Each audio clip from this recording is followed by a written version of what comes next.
Gaga జనసమూహములో ఒకడు లేచి యేసు ప్రభుల వారిని, అంటే ఎందుకు ఈ ఉపమానం చెబుతూ ఉన్నాడంటే, యేసుక్రీస్తు ప్రభుల వారితో జనసమూహములో ఉన్న ఒకడు ఏమని అడుగుతున్నాడంటే, తన సహోదరునితో ఒక విషయం చెప్పాలంట. ఏది చెప్పాలంట? పిత్రార్జితములో, అంటే మా తల్లిదండ్రులు కానీ మా తాత ముత్తాతలు కానీ సంపాదించినటువంటి ఆ ధనములో నాకు కూడా మరి పాలి కావాలి, నాకు పాలు పంచి పెట్టవలెనని ఆ బోధకునితో చెప్పాడు. అప్పుడు యేసుక్రీస్తు ప్రభుల వారు అంటున్నాడు, ఆయన ఓయి, అక్కడ సీరియస్గా మాట్లాడుతున్నాడు, ఓయి మీ మీద తీర్పరిగానైనను పంచిపెట్టువానిగానైనను నన్నెవడు నియమించెను? యేసుక్రీస్తు ప్రభుల వారు ఎందుకోసం ఈ లోకానికి వచ్చాడు? ఆయన సువార్త ప్రకటించడానికై, సమస్త మానవాళి నిమిత్తమై ప్రాణం పెట్టడానికై ఈ లోకానికి వచ్చాడు. కానీ ఇక్కడ యేసుక్రీస్తు ప్రభుల వారిని తనకు ఇష్టం వచ్చినట్లుగా వాడుకుంటున్నారు. ఈరోజు కూడా అంతే. ఈ రోజుల్లో కూడా యేసుక్రీస్తు ప్రభుల వారు వచ్చింది సువార్త నిమిత్తమై, మనుషుల నిమిత్తమై ప్రాణం పెట్టడానికై వస్తే తనకు ఇష్టం వచ్చినట్లుగా వాడుకుంటున్నారు ఈ రోజుల్లో ప్రజలు. అయితే ప్రభునందు పిల్లరా, ఇక్కడ మనం గమనించినట్లయితే యేసు ప్రభు అంటున్నాడు, మీ పిత్రార్జితములో మీకు పంచి పెట్టడానికై నేను వచ్చానా? ఏమంటున్నానండి? మీ అన్నదమ్ముల భాగము పంచిపెట్టడానికై, మీ తల్లిదండ్రుల భాగం మీకు రావడానికై, పంచి పెట్టడానికి నేను తీర్పరిగా మీ మీద నియమించిన వాడు ఎవడు అని యేసు ప్రభు అతన్ని ప్రశ్నిస్తూ ఉన్నాడు. 15వ వచనములో, మరియు ఆయన వారితో, మీరు ఏ విధమైన లోభమునకు ఎడమియ్యక జాగ్రత్త పడుడి అంటున్నాడు. ఏమంటున్నాడండి? మీరు ఏ విధమైన లోభము అంటే ఏంటో తెలుసా అండి? లోభం అనగా ఎవరికైనా తెలుసా? లోభము అనగా ఏంటో తెలుసా? కొన్ని పదాలు మనం నేర్చుకోవాలి బైబిల్లో ఉండేటివి. లేకపోతే అత్యాశ అని కూడా చెప్పవచ్చు. అత్యాశ. ఇంకోటి ఎడమియ్యక అంటే,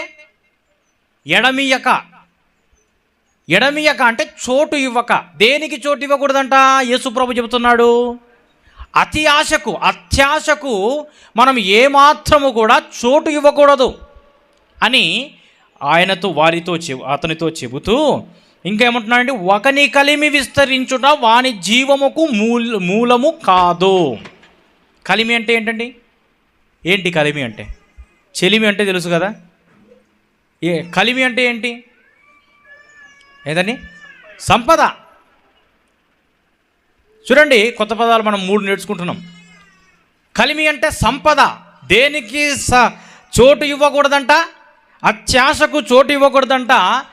మనకు కలిమి విస్తరించుట చేత, సంపద విస్తరించుట చేత అది ఏమాత్రము కూడా మన జీవమునకు మూలము కాదు. మన సంపద, మన ధనము ఏమాత్రము కూడా మనల్ని జీవములోనికి తీసుకెళ్ళదు. ధనమును నమ్ముకున్నవారు బైబిల్ గ్రంథంలో ఎంతోమంది చెడిపోయారు ప్రభునందు పిల్లరా. ఒకసారి మనము గమనించినట్టయితే సామెతల గ్రంథము 11వ అధ్యాయము 28వ వచనం చదువుకుందాం. సామెతల గ్రంథం 11:28. మీరు ఎంత త్వరగా చదివితే అంత త్వరగా ముగిస్తుంది. ధనము నమ్ముకున్నవాడు ఏమవుతాడండి? ధనము నమ్ముకున్నవాడు ఏమవుతాడంట? ధనమును నమ్ముకున్నవాడు పాడైపోతాడు. అంటే ధనమున్నవాడు అని ఇక్కడ చెప్పట్లేదు. ధనము అందరికీ ఉంటుంది. కొందరికి ధనం ఎక్కువగా ఉంటుంది, తక్కువగా ఉంటుంది. కొందరికి అప్పులుంటాయి. రకరకాలుగా ధనము ఉండడం వలన పాడైపోతాడని కాదు, కానీ ఆ ధనాన్నే దేవుణ్ణి పక్కన పెట్టి ధనమునే నమ్ముకునేటువంటి వాడు ఏమవుతాడండి? పాడైపోతాడు. చాలామంది తిడుతూ ఉంటారు కదా, నువ్వు పాడైపోను అని తిడతారు. అంతే కదా? అలా పాడైపోతారన్నమాట. ఏంటి? ధనము ఉన్నవాడు కాదండి, ధనమును నమ్ముకున్నవాడు. యెహోవాను పక్కన పెట్టి, దేవుణ్ణి ప్రక్కన పెట్టి, దేవుని కంటే ఎక్కువగా నీవు ధనమును ప్రేమించావు అంటే, ధనమునే నమ్ముకున్నావు అంటే నిజముగా నీవేమైపోతావు? పాడైపోతావు అని సామెతల గ్రంథం 11వ అధ్యాయం 28వ వచనంలో రాయబడింది. మీకు తెలుసా, ఈ మధ్యకాలంలో 6 నెలలు, సంవత్సరం క్రితమే, 6 నెలల క్రితం హైదరాబాద్ ఉప్పల్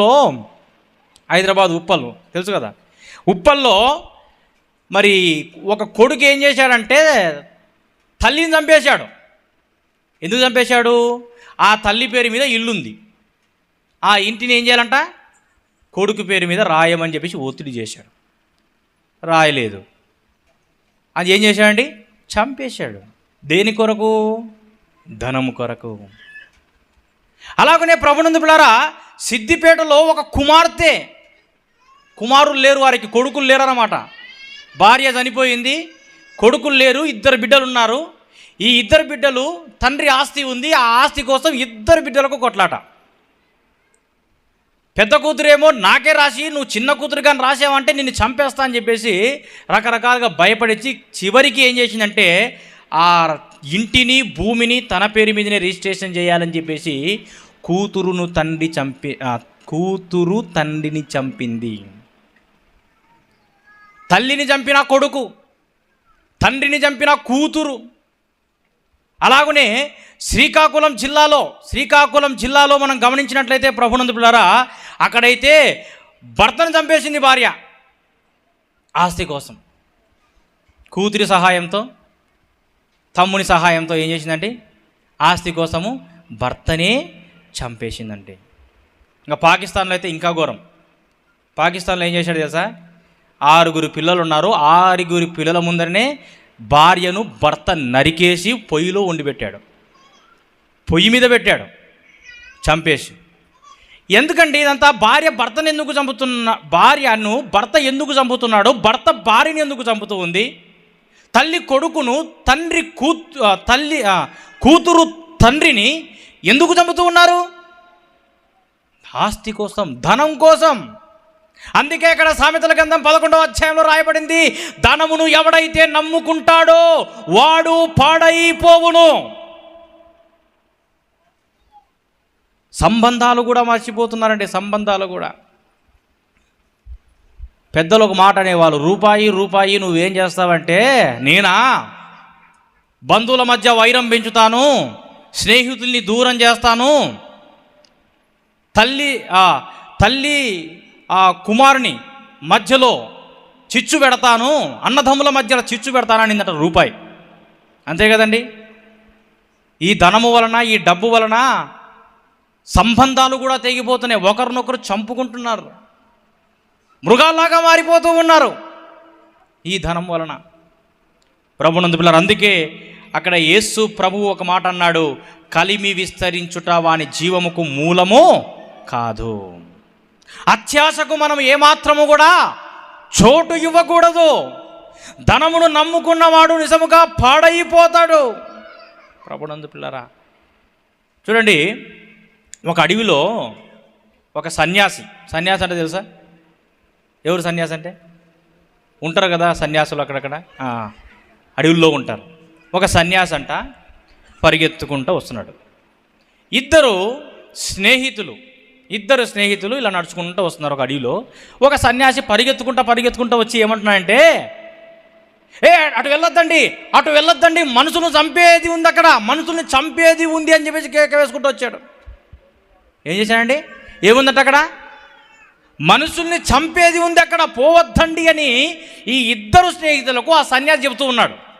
ఏంటి, మనుషుల్ని చంపేది అక్కడ ఉందా? ఒకవేళ పులి ఉందేమో అని చెప్పేసి ఈ ఇద్దరు స్నేహితులు భయపడుతున్నారు.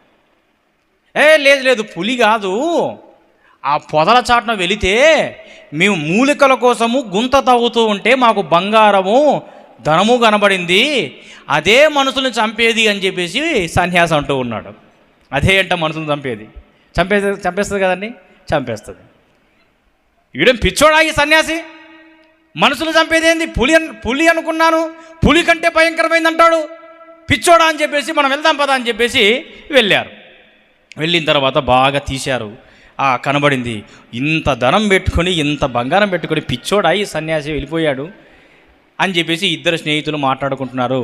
ఆ ఇద్దరు స్నేహితులు ఒకరికొకరు ఏం మాట్లాడుతున్నారంటే, ఒరేయ్ నువ్వు ఇక్కడే ఉండు, ఈ ధనమంతా మనం ఇది పట్టపగలు కాబట్టి తీసుకొని వెళితే అందరూ పట్టుకుంటారు మనల్ని, ఇప్పుడు కాదు, మనం రాత్రి పూట తీసుకెళ్దాము, మనం భోజనం చేయాలి కదా, నువ్వు వెళ్ళి పోయి క్యారెట్ తీసుకురాపో, నేను కాపలాగా ఉంటా అని చెప్పేసి ఒక స్నేహితుని పంపించేశాడు. ఈ కాపలా దగ్గర ఉండేటువంటి ఈ స్నేహితుడు అనుకుంటున్నాడు, ఈ ధనాన్ని బంగారాన్ని చూసి, అబ్బా నేను ఒక్కడిని వచ్చింటే బాగుండేదే. ఏమనుకుంటున్నా అండి? నేను ఒక్కడిని వచ్చింటే బాగుండేది, ఇద్దరు వచ్చాం కాబట్టి ఇంత బంగారము నాకు ఒక్కడికే వచ్చింటే బాగుండు అని చెప్పేసి ఆ స్నేహితుడు అనుకుంటున్నా అంట. ఎలాగైనా నేను ఒక్కనే దక్కించుకోవాలని చెప్పేసి ఒక కత్తిని తీసుకొని బాగా నూరుతూ ఉన్నాడు. ఎందుకోసం అండి? ఎందుకోసం? ఆ ఆస్తి తనకు అక్కడ ఉండేటువంటి ఆ ధనము తనకు రావాలంటే కత్తి తీసుకుని ఏం చేయాలి? స్నేహితుని చంపేసేయాలి. కత్తి నూరుతూ ఉన్నాడు. క్యారెట్ తీసుకురావడానికి వెళ్ళాడు, రానే వచ్చాడు. వచ్చిన తర్వాత వెంటనే మీద పడి కత్తితో పొడిచి చంపేశాడు.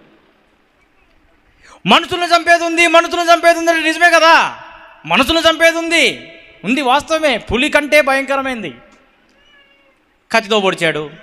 అమ్మయ్యా నాకు ఒక్కరికే వచ్చిందిలే అని చెప్పేసి ఏం చేశాడు? ఆ బంగారము తీసుకోవాలని ప్రయత్నం చేశాడు. భోజనం చేసి తిందాంలే అని చెప్పేసి అనుకున్నాడు. భోజనం చేసి తీసుకుందాంలే అనుకున్నాడు. భోజనం చేశాడు, అతను కూడా చచ్చిపోయాడు. ఎందుకండి? ఏం జరిగిందండి? ఇతనేం ఆలోచన చేశాడో అతను కూడా అదే ఆలోచన చేసి ఆ క్యారల్లో విషం కలుపుకొని వచ్చాడు. ఆ క్యారల్లో విషం కలుపుకొని వచ్చి అతనికి పెట్టాడు. ఇది ఇతను దక్కించుకోవాలని ఇతను ఆ కుట్రపడినాడు, అది అతను దక్కించుకోవాలని అతను కుట్రపడి ఇద్దరు కూడా ఏమయ్యారండి? మనుషులు చంపేది ఉంది, మనుషులు చంపేది ఉంది, చంపేది ఉంది. మళ్ళీ ధనం కోసం మనుషుల్ని మర్చిపోతున్నారు. తండ్రి గుర్తుకు రావట్లేదు, తల్లి గుర్తుకు రావట్లేదు, భార్య గుర్తుకు రావడం లేదు, భర్త గుర్తుకు రావడం లేదు, కుమారులు గుర్తుకు రావడం లేదు, డబ్బే గుర్తుకు వస్తుంది. ఆ డబ్బును నమ్మే మనుషులు పాడైపోతున్నారు. ప్రభునందు పిల్లరా, ధనమును నమ్ముకున్నవాడు పాడైపోతాడు అని సామెతల గ్రంథంలో చాలా చక్కగా రాయబడింది. ఒక ప్రవక్త చూడండి, మనం గమనించినట్టయితే సంఖ్యాకాండం 31వ అధ్యాయం 8వ వచనాన్ని గమనిద్దాం. సంఖ్యాకాండం 31:8.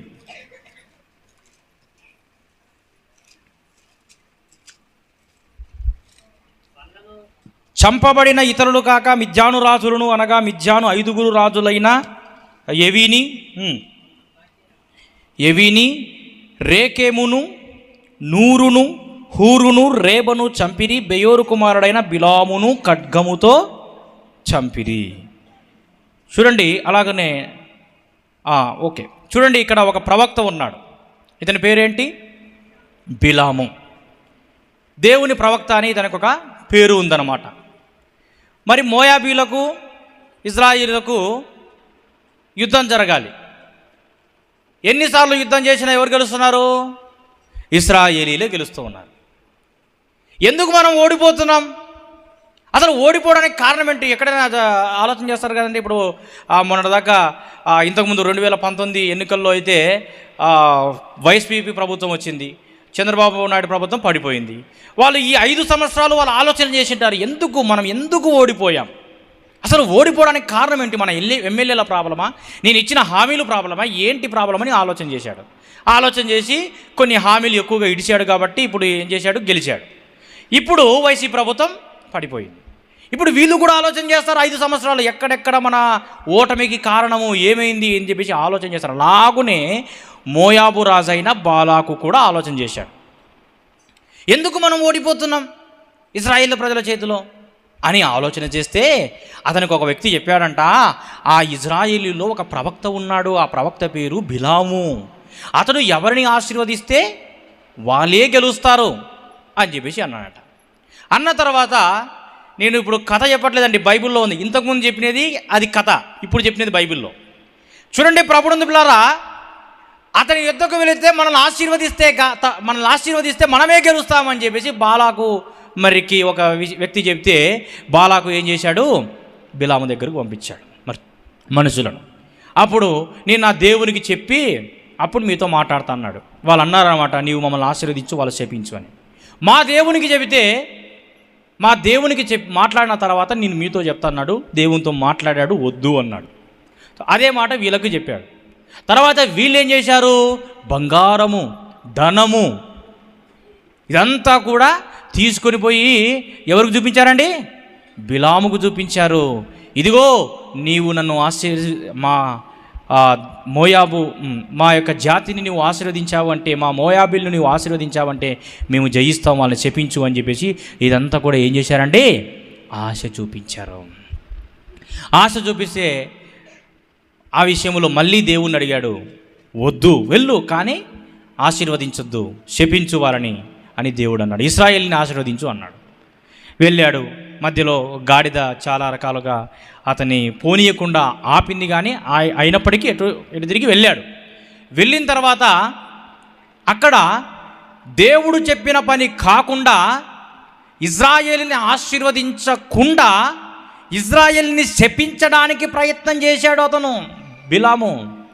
ఎందుకంటే అతనికి ఏది గుర్తుకొస్తుంది? నేను ఒక్క మాట ఇజ్రాయేలుని శపిస్తే ఆ బంగారము నాదే, ఆ ధనము నాదే, నేను ఇంకా చాలా ఉన్నతమైన స్థితిలో ఉంటాను అని చెప్పేసి అతనికి ఆశ కలిగిందండి. ఆశ కలిగి ఇజ్రాయేలీయుల యొక్క జనాంగాన్ని ఆశీర్వదించడానికి బదులు శపించడానికి ప్రయత్నం చేశాడండి. అప్పుడు దేవునికి కోపం వచ్చి, ప్రభునందు పిల్లరా, అతన్ని ఖడ్గముతో చంపివేయండి అని చెప్పేసి దేవుడు హెచ్చరిక చేసినప్పుడు అక్కడ మనం చూసాం కదా, 31వ అధ్యాయం 8వ వచనంలో ఏమయ్యాడండి బిలాము? అతనికి ఉన్నటువంటి ధనమును బట్టి ఏమయ్యాడు? చచ్చిపోయాడు, మరణించాడు. ధనం వలన మనకు జరిగేటువంటి కార్యములవి. ధనమునే మనం నమ్ముకుంటే ఆ ధనాన్ని బట్టే మరణించాడండి ఈ బిలాము. ఖడ్గముతో చంపబడ్డాడు. హోషేయ గ్రంథం 4వ అధ్యాయం 7వ వచనం. హోషేయ 4:7.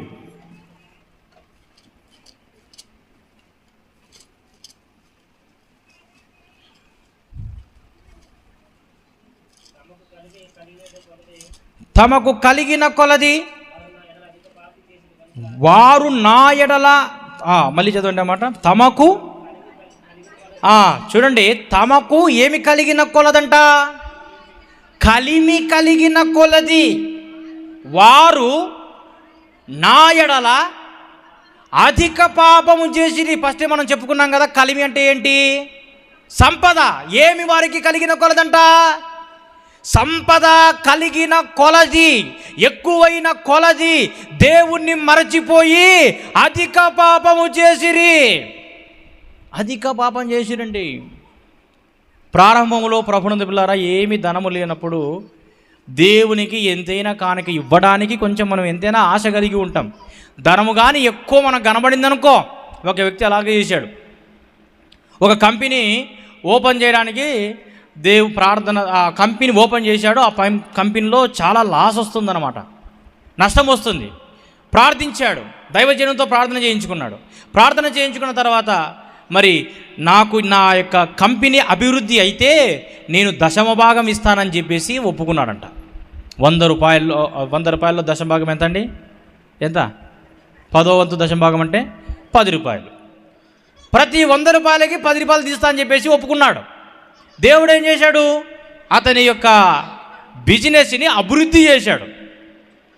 100 రూపాయలకి 10 రూపాయలు తీస్తున్నాడు. అతని యొక్క వ్యాపారము 10,000, నెలకు 10,000 సంపాదించేటువంటి వ్యాపారం అయింది. 10,000కి ఎంత తీయాలా? 1000 రూపాయలు తీయాలి. తీస్తున్నాడు, మంచోడే. 1,00,000 రూపాయలు అయింది, 10,000 తీయాలి. తీశాడు. 1,00,00,000 రూపాయలు అయ్యింది, 10 లక్షలు తీయాలి. అప్పుడు ఆలోచన వచ్చింది ನನಗೆ, అబ్బా 10 లక్షలు నేను దేవునికి ఇవ్వాలనా? దేవుని అడిగాడు, దేవుడు అభివృద్ధి చేశాడు. కానీ ఎక్కువ ధనము చూడగానే ఈ 10 లక్షలు నేను దేవునికి ఇవ్వన్నా, 10 లక్షలు ఇవ్వాలా అని చెప్పేసి ఆలోచన చేసి ఏం చేశాడండి? దశమ భాగం ఇవ్వడమే మర్చిపోయాడు.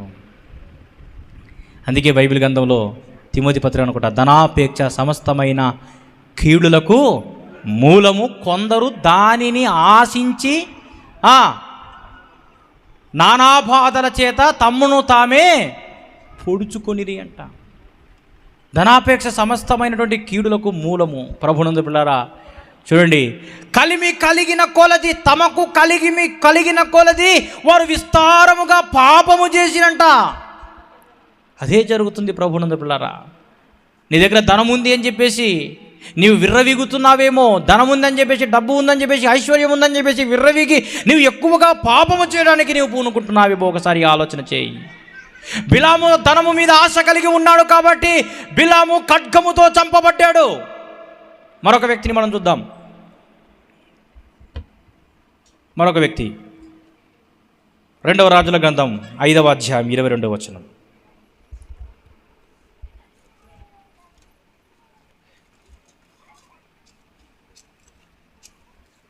2వ రాజులు 5:22.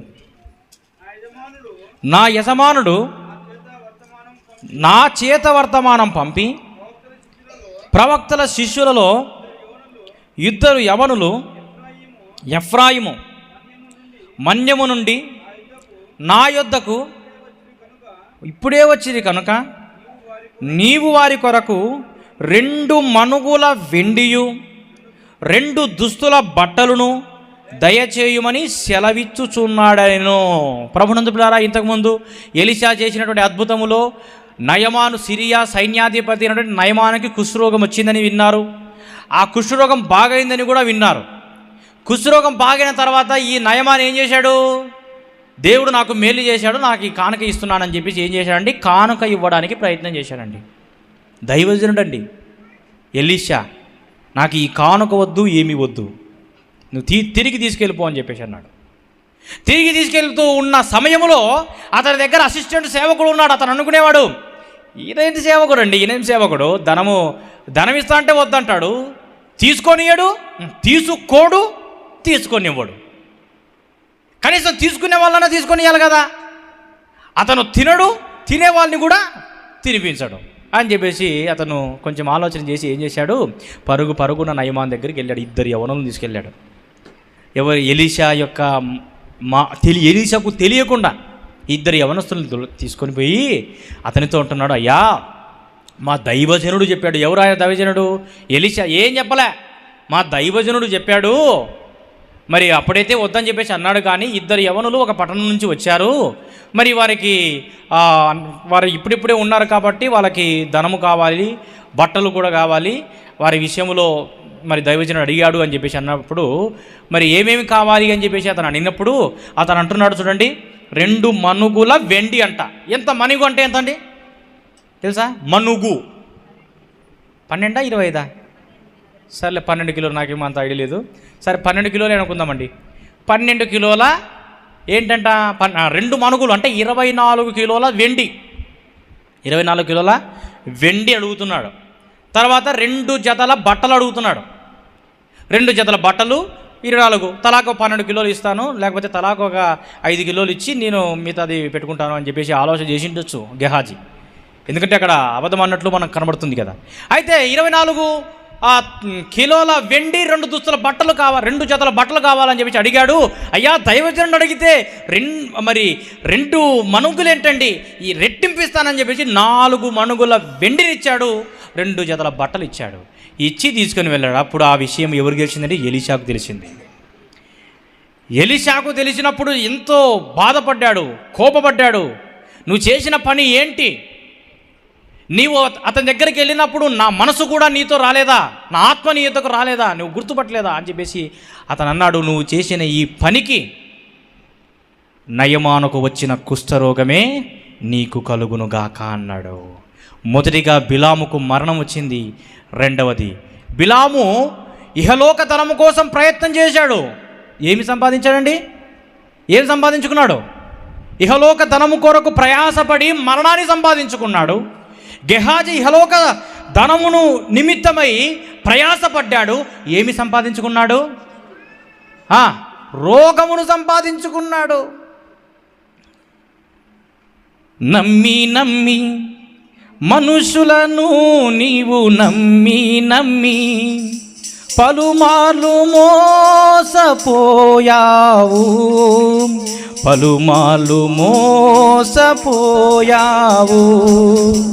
ఇలా ఎంత కాలము నీవు సాగిపోదువు, ఇలా ఎంత కాలము నీవు సాగిపోదువు. నమ్మి మనుషులను నీవు నమ్మి పలుమార్లు మోసపోయావు.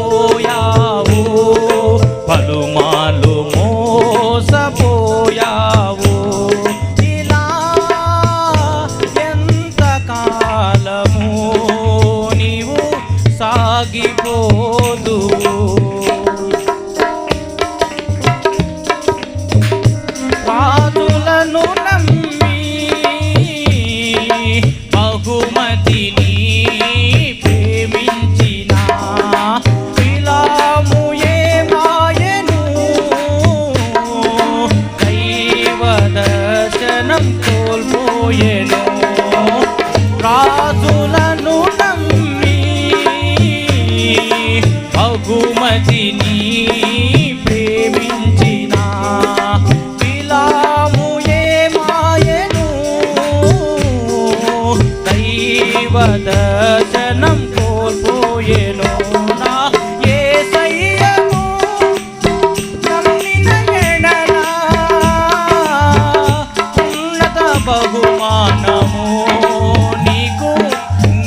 మనుషులను నీవు నమ్మి నమ్మి పలుమార్లు మోసపోయావు,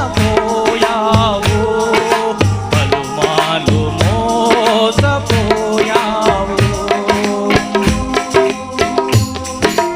ఐశ్వర్యము నమ్మి వెండి బంగారము ఆశించిన ఆకాను ఏమాయెను, అగ్నికి ఆహుతి ఆయెను. ఐశ్వర్యము నమ్మి వెండి బంగారము ఆశించిన ఆకాను ఏమాయెను, అగ్నికి ఆహుతి ఆయెను. నా యేసయ్యను నమ్మిన ఎడల మహిమైశ్వర్యము నీకు నిశ్చయమే. నమ్మి నమ్మి మనుషులను నీవు నమ్మి నమ్మి నమ్మి నమ్మి మనుషులను నీవు నమ్మి నమ్మి పలుమార్లు మోసపోయావు, పలుమార్లు మోసపోయావు.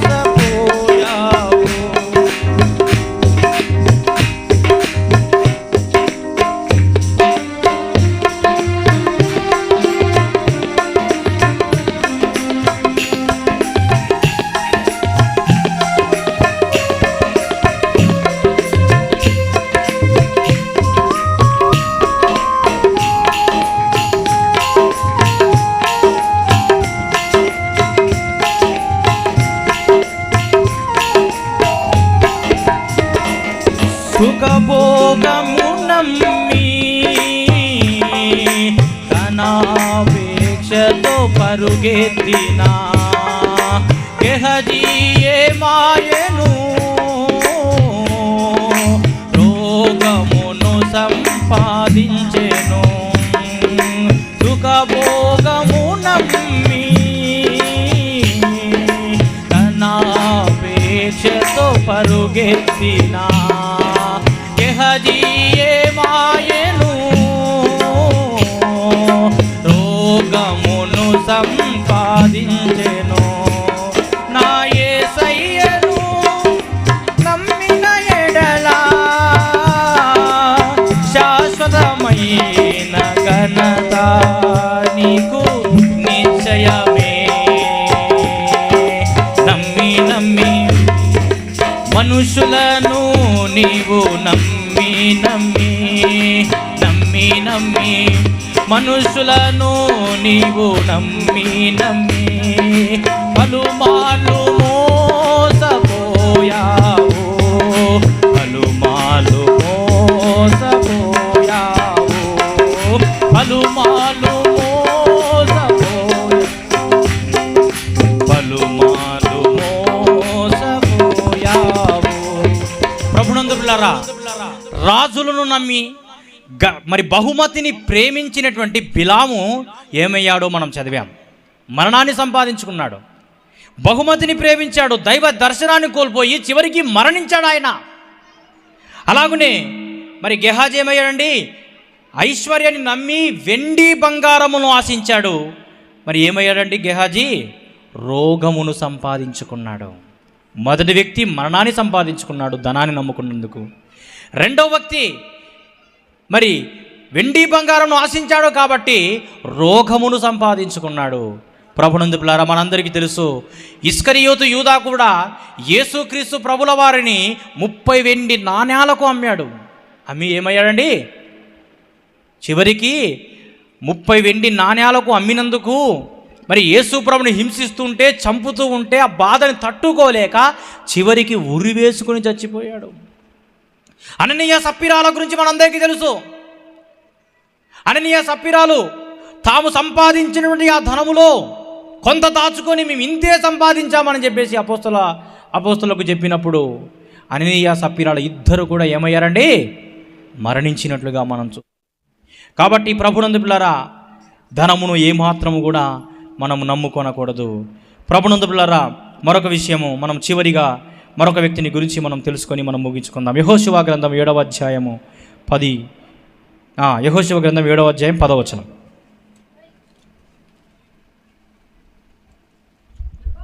యెహోవా యెహోషువతో ఇట్లనెను, లెమ్ము, నీవేళ ఎక్కడ ముఖమును నేల మోపుకొందువు?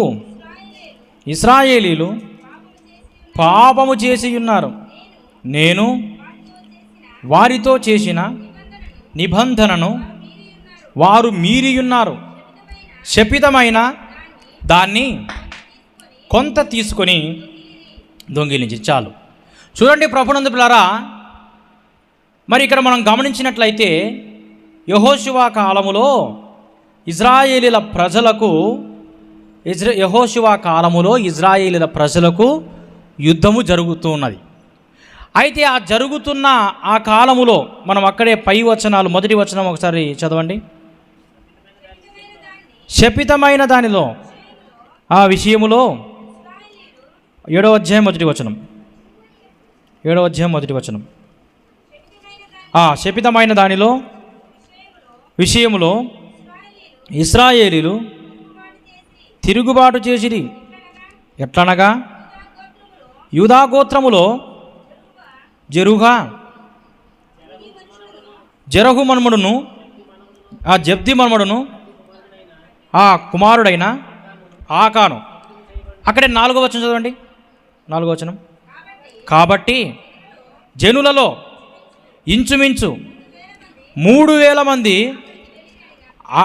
అక్కడికి వెళ్ళిరి, కానీ వారు హాయి వారి ఎదుట నిలవలేకపోయారు. చాలు చూడండి ప్రభునందు పిల్లరా, యెహోషువతో ఎందుకు నీవు నేలకు ముఖమును మోపుకున్నావు అంటే, యెహోషువ కొంతమంది పెద్దలు దేవునికి ప్రార్థన చేస్తూ ఉన్నారు. ముఖములు నేలకు మోపుకొని నేల మీద ముఖం పెట్టి ప్రార్థన చేస్తున్నారు. ధూళి పోసుకొని మరి బట్టలు చించుకొని కూడా వాళ్ళు ప్రార్థన చేస్తూ ఉన్నారు. అయితే అప్పుడు ఈ దేవుడు అంటూ ఉన్నాడు, నీవెందుకు ఈ విధంగా వేదన పడుతూ ఉన్నావు? ఎందుకు ఈ విధంగా బాధపడుతూ ఉన్నావు? అయితే నీ ప్రజలే తప్పు చేశారు, పాపము చేశారు, కాబట్టి నేను ఇశ్రాయేలుని ఓడిస్తున్నాను అన్నాడు. హాయి వారితో వీరు యుద్ధం చేయాలి.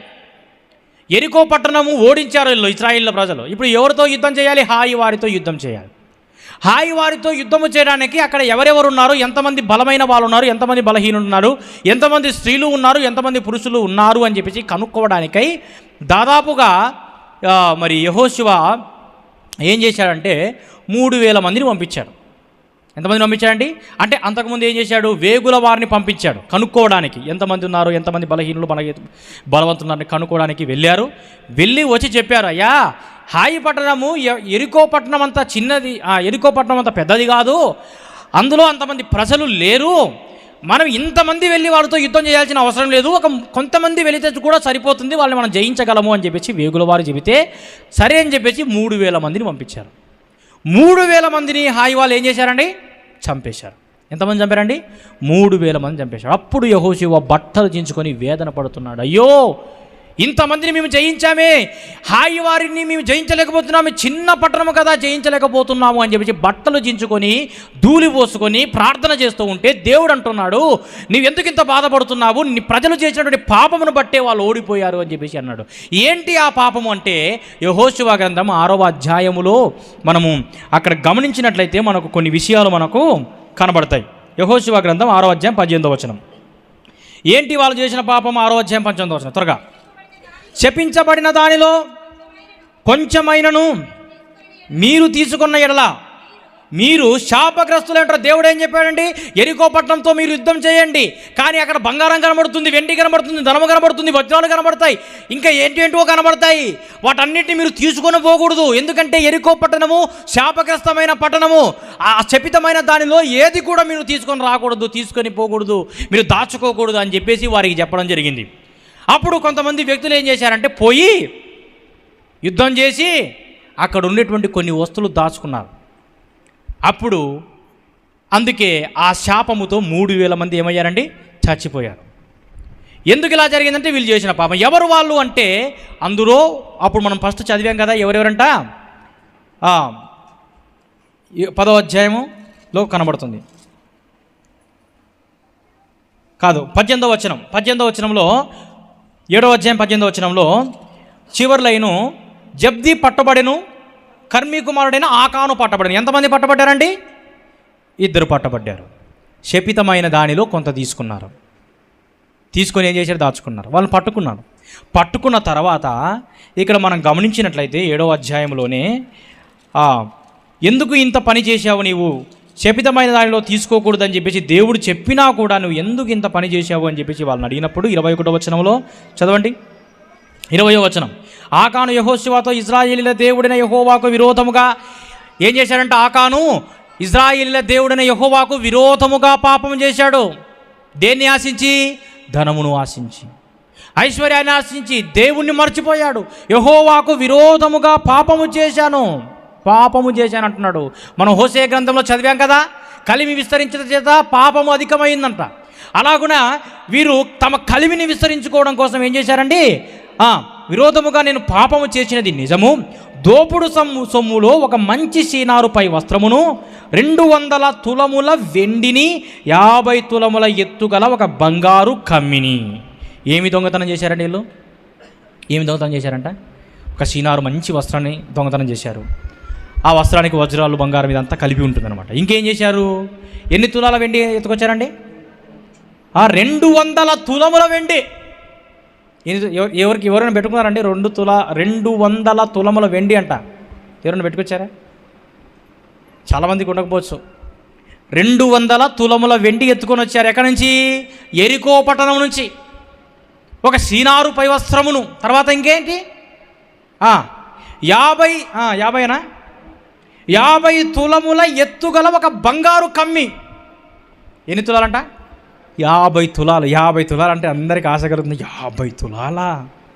ఒక్క తులం ఇప్పుడు ఎంత ఉందండి? 70,000 ఉంటుందా? ఒక్క తులము 70,000 ఉంటుంది. 50 తులాలు ఎత్తుకొని వచ్చారా అని చెప్పేసి ఆశ్చర్యం కలుగుతుంది. 50 తులాల ఎత్తు కమ్మి, బంగారము, 200 తులంలో వెండి, ఒక వస్త్రం దొంగతనం చేశారు. ఎక్కడ దాచిపెట్టావు అంటే, ఇదిగో నా గుడారం అక్కడ కనబడుతుంది కదా, నా గుడారం మధ్యలోకి వెళ్ళండి. డేరాలు వేసుకుంటారు కదా, ఆ డేరాలో మధ్యలోకి వెళ్ళండి, అక్కడ భూమి తవ్వితే ఆ భూమిలో పాతిపెట్టాడంట. ఏంటి? బంగారము, వెండి, వస్త్రం అన్నీ దాచిపెట్టాను, తీసుకెళ్ళండి అని చెప్పేసి చెప్పడం జరిగింది. చెప్పిన తర్వాత ఇప్పుడు చూడండి, మనం మొదటి నుంచి వస్తున్నాము. ధనమును ఆశించాడు బిలాము, బహుమతిని ఆశించాడు బిలాము, మరణించాడు. తర్వాత వెండి బంగారంలో ఆశించాడు గెహాజీ, ఏమయ్యాడు? ఏం సంపాదించుకున్నాడు? రోగమును సంపాదించుకున్నాడు. మరణాన్ని సంపాదించుకున్నవాడు ఒకడు, రోగమును సంపాదించుకున్న వ్యక్తి ఒకడు. మరి ఇప్పుడు ఇతను ఏం చేశాడు? ఇతనికి ఏం జరిగింది చూద్దాం. 25వ వచనం, అప్పుడు యెహోషువ, 24 చదువుకుంటే బాగుంటుంది. తరువాత యెహోషువయు, 24వ వచనం, తరువాత యెహోషువయు ఇశ్రాయేలీలందరూ జెరహు కుమారుడైన ఆకానును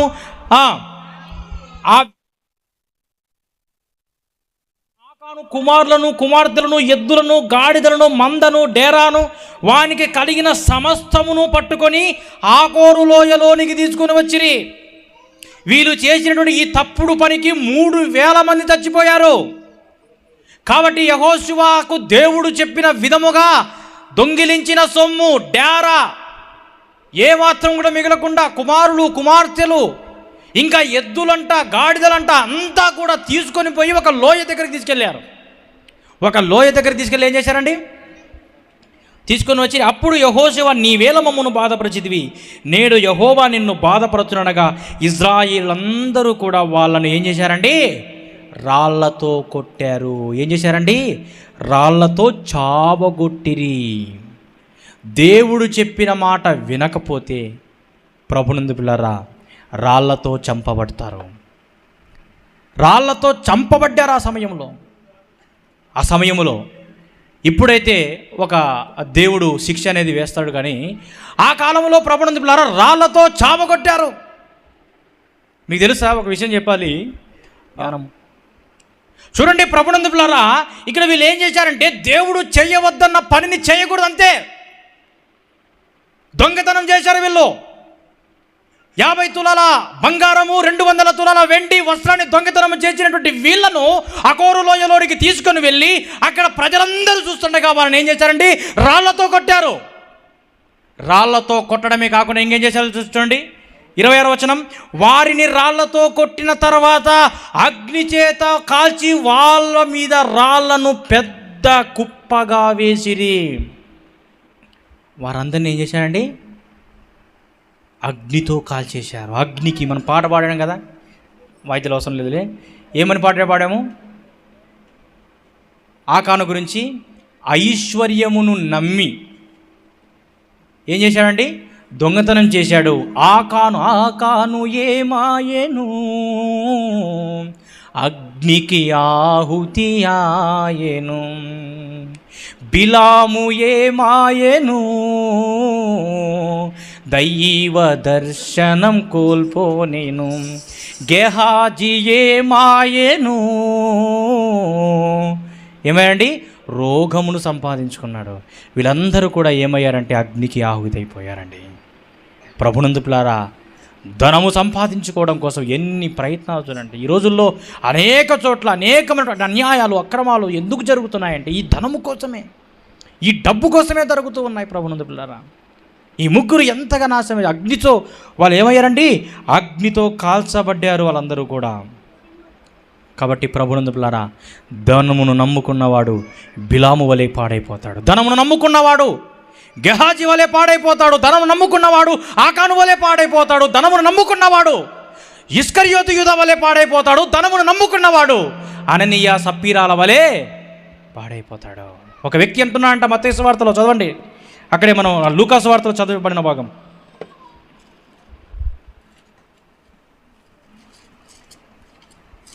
చదవబడిన భాగంలో అప్పుడు చదివిన భాగం నుంచి మరలా కంటిన్యూగా చదవండి. 16వ వచనం. మరియు ఆయన వారితో ఉపమానం చెప్పాను.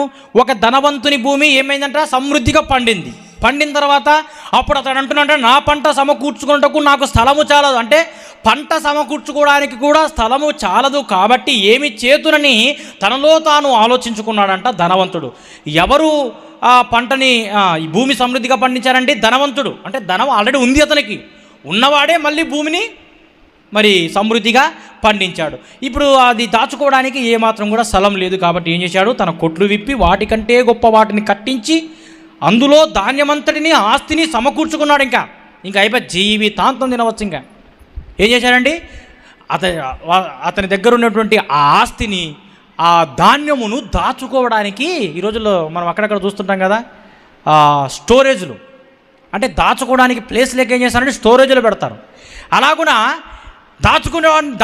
సమృద్ధిగా పండింది, దాచుకోవడానికి స్థలము లేక కొట్లు విప్పి వాటికంటే ఎక్కువ కట్టి వాటన్నిటిలో ఆస్తిని ధాన్యానంతటిని కూడా సమకూర్చి అప్పుడు హాయిగా కుర్చీ మీద కూర్చొని కాళ్ళ మీద కాలు వేసుకొని తన ప్రాణంతో ఉంటున్నట, నా ప్రాణమా, కొట్లల్లో ధాన్యం ఉంది, ఆస్తి ఉంది, ఇంకా ఏంటంట, నా ప్రాణమా, అనేక సంవత్సరములకు విస్తారమైన ఆస్తి నీకు సమకూర్చబడింది, ఇంకా ఏం భయమే లేదు, ఇంకా నీవు ఇంకా చచ్చేంత వరకు తినొచ్చు, అసలు కష్టపడాల్సిన అవసరం లేదు అని అనుకుంటాడంట. ఏమనుకుంటాడంట, సుఖించుము, ఇంకా సుఖపడు, తినుము, త్రాగుము, సంతోషించుము అని చెప్పుకొందుననుకోనేను.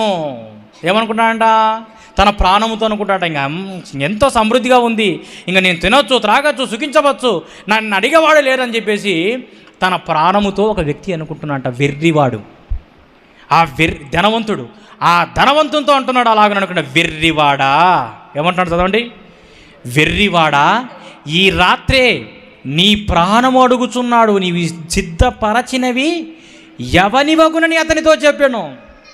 ఇంతగా నీ ప్రాణంతో నీవు చెప్పుకుంటున్నావు కదా, మళ్ళీ నువ్వు సిద్ధపరిచినవంతా ఏమవుతుంది, నీవు సంపాదించిన ధనమంతా ఏమవుతుంది? ఈ రాత్రే దేవుడు నీ ప్రాణం అడిగితే, ఎంతో ధనము సంపాదించి ఉంటాం, మన ప్రాణం పోతే ఆ ఆస్తి ఏమవుతుంది? యోబు ఎంతో సంపాదించాడు, మరణించాడు, వచ్చేటప్పుడు ఏమని తీసుకురాలేదు, పోయేటప్పుడు ఏమి తీసుకొని పోలేదు. మనం కూడా అంతేనండి. ఎవరైనా ధనముతో, ఎవరైనా డబ్బుతో, కట్టు బట్టలతోనైనా వచ్చిన వాళ్ళు ఎవరు ఉన్నారని ప్రపంచంలో?